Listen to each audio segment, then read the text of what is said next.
All right, Harry, today we're going to do a little miniature Bible study in Matthew chapter 5, verse 13.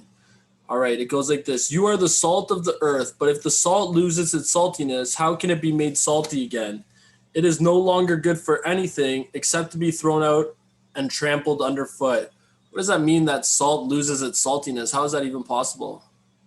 Yeah, in those days, Jesus' time, the salt that they gathered was at the Dead Sea, the most salty location on earth, the terribly salty water, and they would rake the salt up on the edge of the sea. They would rake it and gather it into piles, and then they would take it and peddle it, and people would use it for salting fish or whatever they wanted to preserve. So it's half grit, or I'd say half. It's a partly grit, partly salt, because it's salt and grit put together. But if you bring the stuff home and you leave it sitting outside because it's kind of bulky and you get a bunch of rain on it, what happens? The salt washes out of the grit, and all you have left is the grit. And you can't really resalt the grit, so all you have is grit left, and all you can do with that is to pitch it out on the walk and get rid of it. It has no purpose. Hmm. So that's kind of it's a little peculiar, but it's kind of half grit, half salt, and it's yeah, and It it loses its saltiness, literally what it happens. And yeah. I got another one for you. What is the purpose of salt? Yeah, it's kind of interesting when you think about it. When you think of what's the flavor of salt. I couldn't. It's not really a good one if I just put it all in my mouth at one time. It does. But what happens? You put it on meat or vegetables or eggs. What happens to the flavor of the things it touches? It like makes it more flavorful, right? Magnifies it. French fries without salt on or with salt, they taste quite a bit different. Right, And for sure. so the concept is that it adds flavor. It's not about itself, but it adds flavor to everything it touches. And as Christians, it's not about making us special, but about making the gospel special and adding, putting flavor to that, and also being a blessing to those that we are around.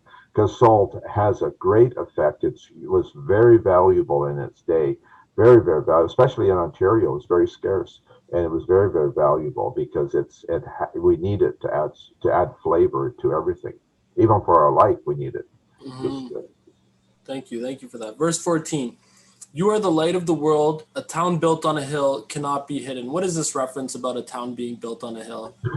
Well, of course, from a practical standpoint, a town on a hill is practical because it needs drainage. You don't want a swampy area for a town. You want to have good drainage.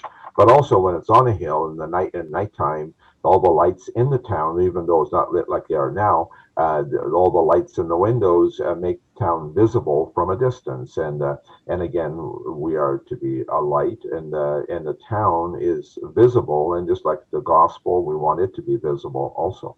That's good. That's good. Thank you. Verse 15. Neither do people light a lamp and put it under a bowl. Instead, they put it on its stand, and it gives light to everyone in the house.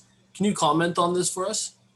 Yeah, so light is the opposite to darkness. Darkness is actually the absence of light, and the world's a dark place. And it's kind of interesting. Revelations 21:23 with the New Jerusalem, it says the city does not need the sun or the moon to shine on it, for the glory of God gives it light, and the lamb is its lamp. So God the Father and Jesus the Son are going to be the light for the New Jerusalem. Likewise, we need to be a light to those around us. Like the gospel is a light, and we are to be a light in a dark world. Actually, if you have a dark at nighttime, a dark room, and a small candle, it's amazing how it lights up the room. In the daytime, it doesn't. You hardly see it.